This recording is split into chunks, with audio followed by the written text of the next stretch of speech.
बुढ़ापे में भीख नहीं मांगना चाहते तो भूल कर भी इन बातों पर औलाद का कभी भरोसा मत करना, वरना हमेशा पछताओगे। पाल पोस बड़ा किया, कष्ट दिया न कोई, अपनी तो संतान की चिंता हर माँ बाप को होए। यही जीवन का सार है, यही पालनहार है। चाहे तपती धूप हो, चाहे ठंडी छाँव, माँ बाप कभी नहीं छोड़ते। ऐसा होता है माँ बाप का प्यार, ऐसा होता है माँ बाप का प्यार। प्रिय दोस्तों, आज की कहानी है जब डॉक्टर पोती ने अपने दादा दादियों को मंदिर की सीढ़ी पर भीख मांगते हुए देखा, तो उसने ऐसा कदम उठाया कि सबके होश ठिकाने आ गए। 75 साल के राधे श्याम जी और उनकी पत्नी कमला जी अपने बेटे बहू और पोता पोती के साथ रहते थे। उनकी पोती अनामिका जो 22 साल की थी और डॉक्टर बनने की पढ़ाई कर रही थी, अपने दादा दादी से बहुत प्यार करती थी। लेकिन एक दिन जब वह कॉलेज से लौटी तो उसने देखा उसके दादा दादी घर पर नहीं थे। अनामिका ने घर में उन्हें हर जगह खोजा, आवाज लगाई, दादाजी, दादी जी, लेकिन कोई आवाज नहीं आई। जब उसकी चिंता और बढ़ गई, उसने पूरे घर को छान मारा, लेकिन दादा दादी कहीं दिखाई नहीं दिए। आखिरकार उसने अपनी माँ से पूछा, मम्मी, दादा दादी कहाँ हैं? क्या वे मंदिर गए हैं? माँ ने जवाब दिया, बेटा, वे मंदिर नहीं गए, वे अपने गांव चले गए हैं। अनामिका को कुछ अजीब सा लगा। क्या सच में वे खुद गांव गए होंगे या फिर कोई और सच्चाई छिपी है? अनामिका की माँ ने जवाब दिया, दरअसल उनका यहाँ मन नहीं लग रहा था। वे थोड़े दिन के लिए ताजा हवा पानी लेने गांव चले गए। उन्हें अपने गांव की बहुत याद आ रही थी। लेकिन दादा दादी जब गांव जाने वाले थे तो मुझे क्यों नहीं बताया? इसलिए नहीं बताया कि तू उन्हें जाने नहीं देती। इसलिए उन्होंने सोचा जब तू कॉलेज चली जाएगी तब जाएंगे, वरना तू परेशान हो जाएगी। अनेक अनामिका ने उदास होकर कहा, मम्मी, अब मैं अपनी बातें किसके संग शेयर करूंगी? आपको तो पता है ना, मुझे दादा दादी का साथ रहना कितना अच्छा लगता है। अब तो मुझे उनकी बहुत याद आएगी। अनामिका की माँ ने उसे प्यार से समझाते हुए कहा, बेटा, तू चिंता मत कर, दादा दादी कुछ दिनों में ही वापस चले आएंगे। चल तू जल्दी से हाथ मुंह धो ले, पापा आते ही होंगे, फिर सब साथ बैठकर खाना खाएंगे।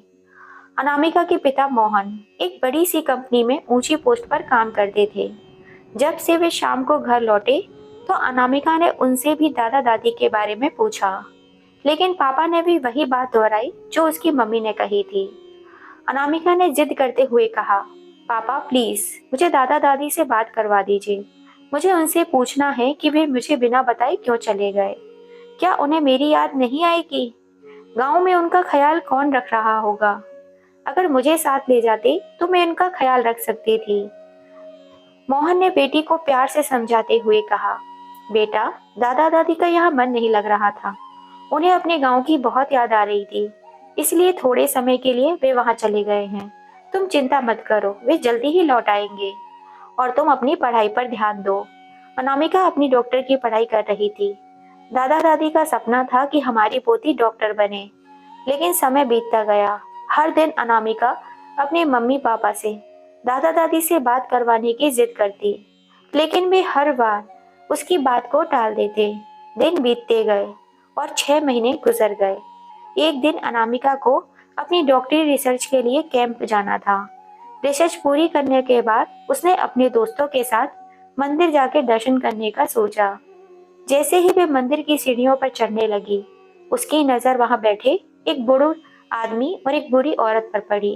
शक्ल उसके बिल्कुल दादा दादी की तरह मिल रही थी। फटे पुराने कपड़े पहनकर लोगों की भीड़ में भीख मांग रहे थे। ये तो दादा दादी जैसे दिख रहे हैं, लेकिन ये कैसे हो सकता है? वे तो अपने गांव गए हैं।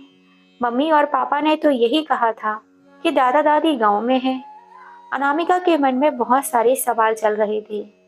अनामिका ने सोचा, कोई बात नहीं, एक बार पास जाकर देख लेती हूँ।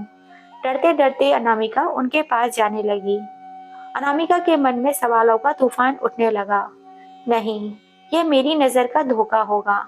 उसने खुद को समझाने की कोशिश की, लेकिन फिर भी हिम्मत जुटाकर वे उनके पास जाने लगी। पास जाकर वहां का नजारा देखकर अनामिका की आंखें फटी की फटी रह गई। जैसे ही उसने दादा दादी के कंधे पर हाथ रखा, दोनों ने कांपते हुए उसकी ओर देखा। मेरी बच्ची, मेरी बच्ची। दादा दादी अचानक उसे अपने सामने देखकर उसे लिपट कर फूट फूट कर रोने लगे। अनामिका के पैरों तले जमीन खिसक गई। दादा और दादी की हालत देखकर अनामिका भी रो पड़ी। ना जाने कब से वो दोनों नहाए नहीं थे। कपड़ों में से बहुत ही गंदी बदबू आ रही थी। दादा दादी, आप इस हाल में? ये सब कैसे हो गया? आपने इतने गंदे और फटे पुराने कपड़े क्यों पहन रखे हैं? आप लोग कब से नहीं नहाए हैं? क्या आपने खाना भी नहीं खाया? अनामिका ने रोते हुए देखा। दादी एक एक हड्डी दिख रही थी। दादा बहुत बीमार लग रहे थे।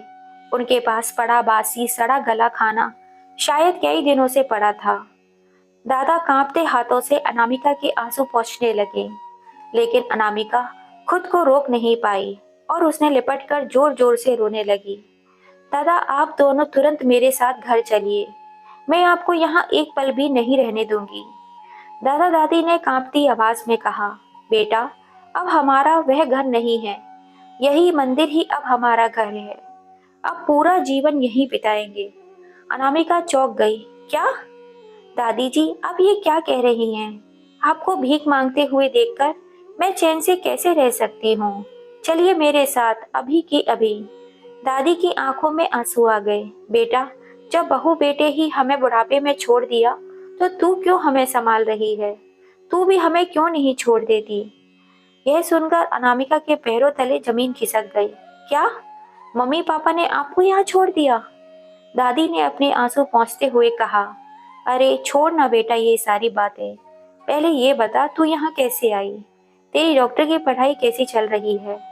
अनामिका ने दादी के कांपते हाथों को थाम कर कहा। पहले आप बताइए, आप यहाँ पर कैसे पहुंची? दादी ने गहरी सांस ली और कहा।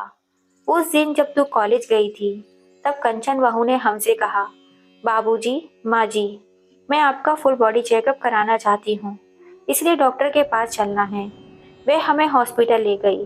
फिर वहाँ एक क्लिनिक के बाहर बिठाकर बोली, बाबूजी, माँ जी, आप दोनों यहाँ बैठे रहिए, मैं अभी आती हूँ। सुबह से शाम हो गई, लेकिन कंचन बहू वापस नहीं आई। हम दोनों परेशान होकर वहाँ से निकले और एक गार्डन में जाकर बैठ गए। 2 दिन तक भूखे प्यासे तड़पते रहे। फिर तेरे जैसी ही एक लड़की अपनी माँ के साथ वृंदावन दर्शन करने आई थी। उसने हमें खाना खिलाया, पानी पिलाया। उसने हमसे पूछा, दादी दादा, आप कहाँ रहने वाले हैं? आपका पता दीजिए, मैं आपको छोड़ देती हूँ। लेकिन हमने कह दिया, बेटा अब हमारा कोई घर नहीं है। फिर उसने हमें वृंदावन के इस मंदिर में छोड़ दिया और तब से ही हम यहीं रह रहे हैं। अनामिका फूट फूट कर रो पड़ी। मम्मी पापा ने आपको धोखा दिया है। उन्होंने झूठ बोला है कि आप गांव गए हैं। अनामिका का पूरा शरीर गुस्से और दर्द से कांप उठा। मैं इस अन्याय को ऐसे ही नहीं छोड़ सकती। अनामिका को अपने दादा दादी की बातें सुनकर अपने मम्मी पापा पर बहुत गुस्सा आ रहा था।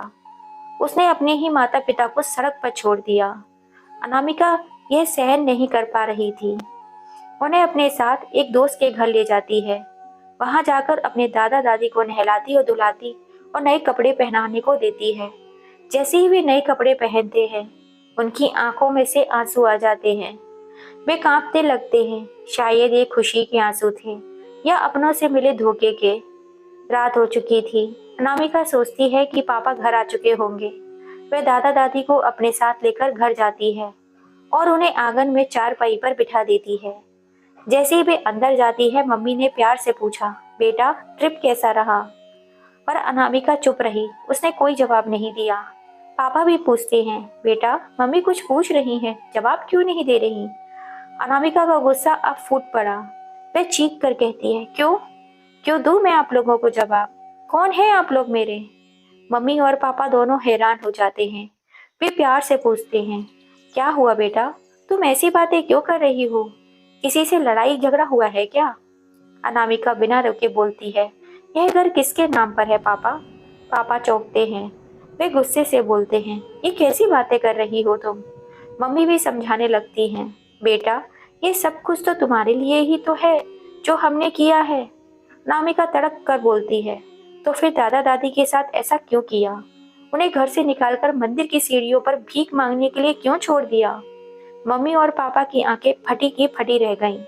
पापा हकला कर कहते हैं, बेटा, दादा दादी तो अपने गांव गए हैं ना, तुम ये कैसी बातें कर रही हो? अनामिका का गुस्सा और बढ़ गया।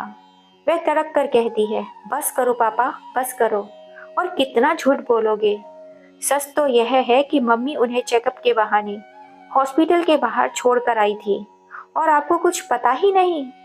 पापा चौंक कर मम्मी की ओर देखते हैं और गुस्से में पूछते हैं, कंचन, माँ बाबूजी कहाँ हैं? मम्मी झुंझलाकर चीख पड़ती है, हाँ हाँ, मैंने ही छोड़ दिया था। कितना खर्चा हो रहा था, तुम्हें अंदाजा भी है? 75 साल के हो गए थे दोनों बुढ़ा बुढ़िया। कब तक मेरी छाती पर मूंग दलते? अब जीकर क्या करते वैसे भी वो दोनों? पापा का खून खौल उठता है। वे गुस्से में कंचन को एक जोरदार थप्पड़ जड़ देते हैं। कल को अगर तेरे मेरे माँ बाप की जगह तेरे माँ बाप होते तो तू तब भी यही करती। तभी अनामिका बाहर जाती है, अपने दादा दादी का हाथ पकड़कर अंदर ले आती है। जैसे ही पापा अपने माँ बाबूजी को देखते हैं, उनके पैरों में गिर पड़ते हैं। उनकी आंखों में आंसू बहने लगते हैं। माँ, बाबूजी, मुझे माफ कर दो। मैंने कंचन की बातों पर विश्वास कर लिया, लेकिन अब यह यहाँ नहीं रहेगी। माँ अपने बेटे का हाथ पकड़ती है और धीरे से कहती है, बेटा, वह कहाँ जाएगी? उसे माफ कर दो, वह तुम्हारी पत्नी है। मोहन गुस्से में कांपते हुए कहता है, माँ, इसने आपको सड़क पर छोड़ दिया और आप इसे माफ करने के लिए कह रही हैं? कंचन घुटनों के बल गिर पड़ती है। माँ जी, बाबूजी, मुझे माफ कर दो प्लीज, मुझे अपनी गलती का एहसास हो गया है। पता नहीं मुझे क्या हो गया था। माँ कंचन के सिर पर हाथ रखती है और धीरे से कहती है, बहू, तुम्हें अपनी गलती का एहसास हो गया, यही हमारे लिए बहुत बड़ी बात है। बस ये बात याद रखना, जैसा हम दूसरों के संग करते हैं वैसा ही हमारे बच्चे हमारे साथ जरूर करते हैं। दोस्तों, इस समाज में आज भी जाने कितने माता पिता ऐसे हैं जो अपने ही बच्चों द्वारा सड़क पर छोड़ दिए जाते हैं। अपने माता पिता की कद्र करनी चाहिए, क्योंकि उनके बिना हम कुछ भी नहीं। दोस्तों, आपको ये कहानी कैसी लगी? अपनी राय कमेंट करके हमें ज़रूर बताइएगा। और कहानी थोड़ी सी भी पसंद आई हो तो प्लीज़ इसे ज़्यादा से ज़्यादा शेयर, लाइक एंड सब्सक्राइब कीजिएगा। फिर मिलेंगे। जय श्री राम दोस्तों।